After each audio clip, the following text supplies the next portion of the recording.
Malgré leur carrière de zinzin, quand on visualise Anthony Hopkins et Sean Connery, on ne peut pas faire autrement qu'imaginer Hannibal Lecter et 007. Alors que pourtant Anthony Hopkins il n'a pas joué que des cannibales et Sean Connery n'a pas joué que des agents secrets anglais. Et j'estime même que ces deux-là nous auront proposé de meilleurs rôles que ce qu'on aura pu voir dans Le Silence des Agneaux ou dans les James Bond. Je vous invite à découvrir ou redécouvrir Elephant Man. Le jeu d'Anthony Hopkins y est juste impérial. Et pour moi, le meilleur rôle de Sean Connery dans toute sa carrière, c'est son rôle de Malone dans Les Incorruptibles de Brian De Palma. Si le film est réussi sur quasi tous les points, j'estime que Sean Connery porte le film sur ses épaules. Bon bien vous voyez, malgré leur filmographie de taré, malgré leur carrière, eh bien quand on imagine ces deux-là, on les imagine comme ça. Et bien ça, c'est arrivé, malheureusement ou heureusement, ça dépend du point de vue, à d'autres acteurs qui se sont retrouvés comme enfermés dans un type de rôle, ou pire encore, dans un seul rôle. Certains ont réussi à capitaliser là-dessus pour rebondir et pour percer au cinéma, d'autres s'en sont servis comme tremplin mais n'ont finalement pas été très loin après ça, et pour d'autres, malgré d'immenses tentatives, malgré le fait qu'ils soient sortis de leur zone de confort, certains sont éternellement affiliés à un seul rôle, parce que heureusement ou malheureusement pour eux, jusqu'à preuve du contraire, celui qui décide avant tout, c'est le public, c'est vous. C'est ce dont on va parler dans cette vidéo, un petit top 10 spécial acteurs qui, quand on pense à eux, on pense avant tout aux personnages qu'ils ont incarnés, avant leur personnalité propre. Vous allez voir que tous les acteurs que je vais citer dans ce top, quand vous entendrez leur nom, vous les visualiserez presque automatiquement dans leurs rôles les plus iconiques. Ça avant tout le reste.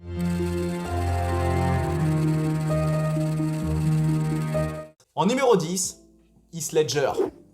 Quand vous pensez à Heath Ledger, vous pensez au Joker, naturellement. Alors Heath Ledger, ça va bientôt faire 20 ans qu'il nous a quittés, début 2008, alors qu'il était en pleine ascension, en pleine gloire. L'ironie funeste d'Heath Ledger, c'est que ce qu'on retiendra de lui avant tout, c'est le rôle qu'il aura incarné juste après sa mort. Vous vous rendez compte qu'il est décédé en 2008, et le film qu'il aura révélé aux yeux du grand public est sorti 6 mois après sa mort, en août 2008. C'est juste tragique, alors que pourtant, Heath Ledger avait quand même une belle carrière derrière lui déjà. Près de 10 ans de carrière, il aura alterné les productions en Australie et à Hollywood, et il aura joué dans quasiment tout type de films. Comédie pour ados, films de guerre, films historiques, fantastique, drame social, etc., etc.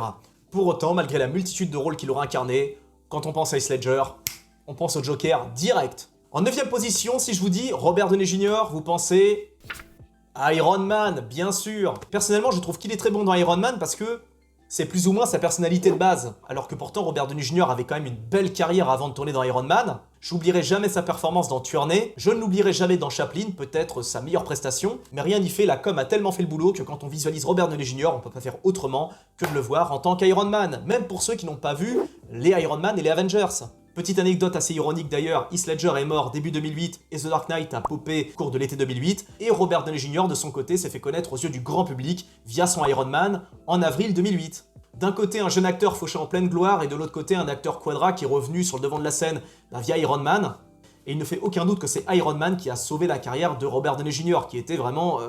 le mec, sa carrière, c'était les Sam mouvants depuis quelques années. En tout cas, une chose est sûre, il aura très bien capitalisé là-dessus, mais qu'importe ce qu'il aura incarné par la suite, on ne voit qu'Iron Man.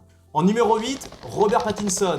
Quand vous pensez à lui, vous pensez forcément à Edward Cullen de Twilight. Et ça malgré le fait que Robert Pattinson est un excellent acteur, je maintiens. Je l'ai trouvé excellent dans The Batman, et oui, j'assume ce que je dis. Je ne veux pas comparer avec la perf de Ben Affleck ni Christian Bale, c'est pas la question. On a affaire à un autre Batman, quelque chose de différent. Mais là où je l'ai trouvé vraiment fantastique, c'est dans The Lighthouse. Et bien pourtant, malgré le fait que j'ai vu ces films une bonne dizaine de fois, malgré le fait que je les adore, malgré le fait que j'ai trouvé ses performances juste géniales, eh bien je ne peux pas m'empêcher de penser à ce qu'il aura incarné dans Twilight. Et pourtant, j'ai vu le premier film qu'une seule fois, il y a plus de 10 ans, et j'ai refusé de voir les suites. Là encore, le pouvoir de la communication. On sent bien qu'il a voulu se faire un petit peu oublier dans Cosmopolis. Il n'a pas hésité à tourner dans des films où il était complètement en retrait, mais pourtant rien n'y fait malgré le talent et la coolitude du gars, parce que Robert Pattinson est vachement cool, et ben on ne pourra pas s'empêcher de visualiser ce qu'il aura incarné dans Twilight. Pas de chance. Ça l'aura propulsé, oui, mais il était à ça de se retrouver enfermé dans ce type de rôle. C'était pas loin. En numéro 7, alors là attention, ça va commencer à devenir dur, Steven Seagal. Steven Seagal, on peut pas l'identifier à un rôle attitré étant donné qu'il aura joué quasiment toujours les mêmes rôles, à savoir un grand gars qui fait de l'aïkido qui défonce tout le monde. Il s'est enfermé dans ce type de rôle, il n'a jamais réussi à en sortir, et de par son comportement, de par... parce que d'après bon nombre d'individus, il est juste insupportable sur les tournages, il ferait des tas de conneries, il serait très arrogant, il serait juste ingérable. Bon au bout d'un moment, qu'est-ce que vous voulez quoi? Ça aura propulsé sa carrière, pas très loin en réalité du point de vue du cinéma, du grand cinéma, étant donné qu'il se sera très vite enfermé que dans du direct ou vidéo, même s'il avait bien démarré avec Nico, Piège en haute mer, tout ça. En tout cas, son comportement au cours des tournages n'a pas aidé. Quand on pense à Steven Seagal, effectivement, on pense qu'il y a un mec qui fait de l'aïkido et qui déboîte des articulations. En numéro 6, quelqu'un de très proche de Steven Seagal, Jean-Claude Van Damme. Quand on pense à Jean-Claude Van Damme, on pense principalement au personnage qu'il aura incarné dans Bloodsport. Même moi qui n'ai pas vu Bloodsport par choix, eh bien, je vois le mec qui l'aura incarné dans Bloodsport dans tous les films dans lesquels aura tourné Jean-Claude Van Damme. Si j'ai pas vu, c'est pour une bonne raison, je n'aime pas Jean-Claude Van Damme, je n'aime pas son style, je n'aime pas ses films, je n'aime pas son jeu, je n'apprécie pas Jean-Claude Van Damme en tant que personnalité et en tant qu'acteur. Je dis franchement. Je préfère largement Stallone, beaucoup plus humble, beaucoup plus inspirant. Vraiment, j'ai toujours été un peu dérangé par la fausse humilité de Jean-Claude Van Damme. Je trouve qu'il se la raconte un peu dans ses interviews, tout ça, et c'est ça quelque part qui aura joué contre lui, car il se sera enfermé dans un type de rôle en particulier, des rôles de mecs qui envoient des high kicks dans des gueules, qui défoncent plein de mecs, etc. Comme Steven Seagal dans un autre délire. Mais bref, quand on pense à Jean-Claude Van Damme, on pense naturellement au personnage qu'il aura incarné dans Bloodsport, car c'est le plus emblématique, de par les photos, les extraits vidéo qui tournent sur internet, tous ceux qui me parlent de Bloodsport, tous les fans de Jean-Claude Van Damme. Parce qu'attention, je veux pas blasphémer sur Jean-Claude Van Damme, il aura inspiré des tas de gamins, il aura mis des tas de gosses au kickboxing, voilà, attention, c'est juste que je n'apprécie pas le personnage en tant qu'acteur, en tant que personnalité, mais je respecte le parcours du mec. À partir de sa Belgique natale, pour aller aux États-Unis sans parler anglais, grimper les échelons comme il a fait, mais je me mets à genoux devant ce type de parcours. Mais malheureusement pour lui, comme Seagal, il s'est enfermé dans un type de rôle, donc un mec indestructible qui pète des gueules. Il a tenté la réalisation avec Le Grand Tournoi, qui est, ma foi, plutôt un bon film, avec un Roger Moore en antagoniste qui est excellent. Mais contrairement à un Stallone ou un Schwarzenegger qui se sont diversifiés, Jean-Claude Van Damme a l'air d'être resté dans sa zone de confort. Je dis pas ça de façon péjorative, on se comprend, hein. En tout cas, quand on pense à JCVD, on pense naturellement à Jean-Claude Van Damme, et on pense à tous les personnages qu'il aura incarnés jusqu'ici, des personnages tous similaires, de mecs indestructibles qui défoncent des gueules, et basta. En numéro 5, Elijah Wood. Pareil, malgré une carrière de dingue, vous le visualiserez automatiquement en tant que Bilbon Saké. Frodon, pardon, excusez-moi.